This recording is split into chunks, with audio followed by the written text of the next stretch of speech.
صادرې تړي که نه یو لنګ ووایي او یو د ځان نه تو کړي سر سر تور کړي سړي هغه شکل جوړ کړ او ښځې هم جامې واچولې ښځو خو خیر څه خاص پابندي نه صرف مخ یې ښکاري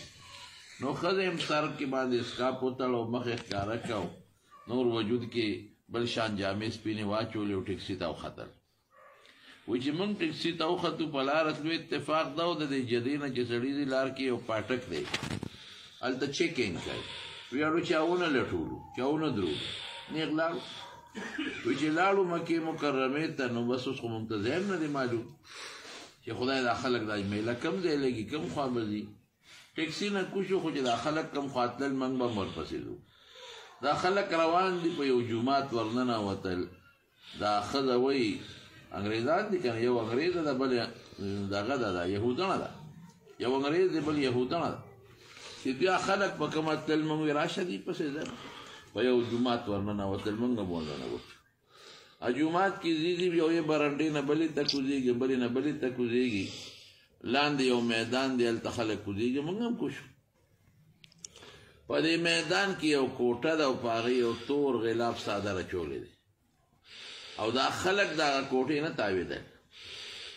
نو مونږ ودرېدو مونږ خو دا به بازارونه مارکېټونه به یې او چغې به یې زانګوګانې او قصې پسې دا خو دا شی نشته دا خو خلک د دې کوټې نه تاوېږي په سوچ کې پرېوتو اوس بوډاګان هم ترې تاوېږي ماشومان هم تاوېږي روغ هم تاوېږي رنځوران هم تاوېږي جامې دي نه چا احرامونه دي او چغې وایي څوک جاړي څوک ذکرونه کوي واقعي بیت الله نه چې خلک تاویږي نو چې په سچه سړی طواف کوي نو سړی بل څه محسوسوي چې خدایه چېته زه او چېته دا ځای چېته زه غریب او چېته دا ځای دا خو هغه ځای دی چې زه بیت لمونځ کوم نو ځای مخ مې د کعبې شریف په لور او دا هغه ځای دی دا هغه ځای دی چې کوم دی نبي علیه السلام مبارک خلقوسې کړي دا هغه ځای دی چې آدم علیه السلام ابراهیم علیه السلام پیغمبرانو طوافونه کړي دي دا هغه ځای دی چې فرشتې ته تاویږي اوهو دا هغه ځای دی نو دا خلک جاړي تاویږي او څوک جاړي او څوک دعا کوي او دا ښځه وایي چې زه ودرېدم او خاوند مې ودرېد او د تماشه کې شو مونږ خو په دې کوټه کې به چې ته قبر د هغې نه به تاویږي خلک اکثر د دې قبرونو نه تاویږي دا ګناهګار خلک یې هندوان مندوان دا ټول دا قصې کوي دا خو څه کېږي وی خیر دې کوټې ته مې کتل ناګانه مې په دې کوټه نظر ور سم راخ داسې ځان ته راخ کړم غاړې ته ولاړم او ګورم او بس سوچ کې پرېوتم چې دا څه شی دی دا څنګه کوټه ده د دې دومره عزت دی د دې دومره عظمت دی دا ټول خلک دې تاویږي څوک یې ښکلوي څوک سینې ور پورې مږي او جاړې او دعاګانې کوي چغې وایي وی بس زه ورته نیغه ګورم دا ښځه وایي داسې مې ورته کتل چې بس زما د نظر یې ځان ته راښ کړ وی داسې بس شوق چې پرېوتم د دې کوټې عظمت او لویي دا مې زړه ته ورننوته او دا کوټه راته داسې ښکاري چې زه اوس ورمنډه کړم او دا ځان ورپورې ځم او زه ورمنډه کړم او خو جاړم انګریزان خو هم خدای مني یهودیان هم خدای مني دا څه مسله ده خو یم زه دې خاوند ته اوس ګورم چې د 10 سال دی خو دې خاوند ته مخ نشم اړولی داسې زه نیغ ګورم او دې کې زما له سترګو روح کې روانه شو او دا کوټه ما ته داسې ښکاري لکه چې بس زمونږ بس دا یو مورم د ورسال څه دي او دا یو ډېر لوی عظیم شی دی وی ډېر ساعت جاړم دې ته ګورم او دې خلکو ته هم ګورم چې عاجزي کوي چغې وایي دې سره هم جاړه راغله وی چې لږ ساعت تېر شو ما داسې مخ دې خاوند ته راواړو وی خاوند مې هم جاړي هغه سترګو نه مخکې بیږي هم نیغ ګوري هم ما ته نه ګوري مې سړیه څه محسوسوې وی ما ته وي ته هم څه محسوسوې وی مې چې زه خو څه بل څه محسوسوم وی چې زه هم بل څه محسوسوم ته څه محسوسوې مې چې زه خو نشم ویلی خو زړه نه نشم رستی خو دا کوټه خو ما ته څه عامه کوټه نه ښکاري سړی وی بلکل دا ما ته هم داسې ده دا ستا کوټه خو ما ته داسې څه د عظمت نښه ښکاري څه د لویه نښه ښکاري دا خو څه حق شی ښکاري او دا رښتونې کوټه ده او د دې سره چې د کوم دین تعلق دی دین هم ما ته رښتونې ښکاري اوس یو بل ته ګوري پاک قضای باندې ما چې سړی دا دین دی دا خو د مسلمانانو کوټه ده د اسلام سوچه مذهب دی دې کوټې نه موږ ته پته لګي د دې کوټې د صداقت نه او د عظمت نه پته لګي او خاوند مې بلکل یاره مسلماني ګناه دا نه قبلو یو سړی په لار په طواف کې روان و دی خوا راشه ورورې دا څه شی دی دا بیت الله دی د خدای کور دی دې کې سري هېڅ هم نشته دا هغه دی چې موږ ورته لمونځ کوو دا هغه دی چې خدای پاک جوړ کړی دی زموږ د عبادت دپاره او دا بس وي موږ وی چې خواب ورورې خفه کېږه ما چاته مو وایه دې دین کې به سړی څنګه داخلېږي وی هغه راته وی چې بس دا یو کلمه به ووایه داخل به شي وی هملته کې هم کلمه ووایه اشهد ان لا اله الا الله واشهد ان محمدا عبده ورسوله او په معنی پوه کړو چې الله یو دی واقعي یو او نبی علیه السلام د خدای رسول د کلمه شهادت وی خدای ایمان را نصیب یعنی صرف د بیت الله په کتو وی خدای مونږ ته ایمان را نصیب چې په سچه ورته ګورئ او په غلط نیت نه ګورئ نو دا بیت الله ته به ګورئ ځان له ثواب صفا مروه کې منډې دي د بیبي هاجرې یاد به دې تازه کېږي د ابراهیم علیه السلام یاد به د بیت الله کې تازه شي د رسول الله مبارک یاد به دې تازه شي حجر اسود ته به استلام وکړي مقام ابراهیم ته به ورشي حتیم ته به ورشي میزاب رحمت لاندې به ودرېږي څونه مقدس مقامات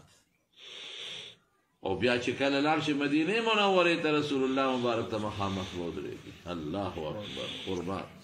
حضرت ابوبکر صدیق رضی الله عنه حضرت عمر فاروق رضی الله عنه مسجد قباء ته به لاړ شي چې لومبې پیغمبر مبارک کوم جومات جوړ کړی دی 2 رکعاته به وکړي د عمرې برابر ثواب بقي مقبره کې 10,000 څه د پاسه صحابه پراته دي بیبیانې دي پکې او صحابه کرام دي پکې لوړه د رسول الله مبارک دي احد ته به لاړ شي شهدا او زیارت نو دا ټول زموږ د دین نښې دي ستوري دي سپوږمۍ دي نو یوازې عبادت نه دی چې سړی وکړي هلته د سړي ایمان تازه شي دعا قبلېږي پکې الله دعاګانې پکې قبلې نو خوش قسمت انسان هغه وي چې الله پاک هغه ته د بیت الله شریف او د مدینې منورې د تلو سعادت نصیب وکړي الله دې موږ تاسو ټولو ته رسوي نو دا ورور تللی دی عمران صاحب نوم دی که فرمان صاحب نو دا ګوره خدای په څونه فضل دا د خدای په فضل کې او شکیل صاحب سره خو زمونږ تعلق د هغه ځای نه جوړ شوی د هغه د خدای د کور د وجې نه دا ډېر د کې ډېره زیاته مینه د ډېر محبت دی عالمانو سره او والد صاحب یې ماما یې ترونه یې دا ټول الحمدلله تاسو د علماو سره تعلق محبت ساتئ هغه محبت موږ راکاږي چې تاسو له راشو او زمونږ خو یقیني خبره ده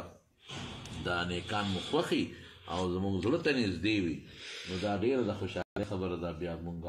هم په دې خوشحاله یو چې مونږ د ملاقات لرالي او د لوی سفر دی رسول الله مبارک فرمایي چې څوک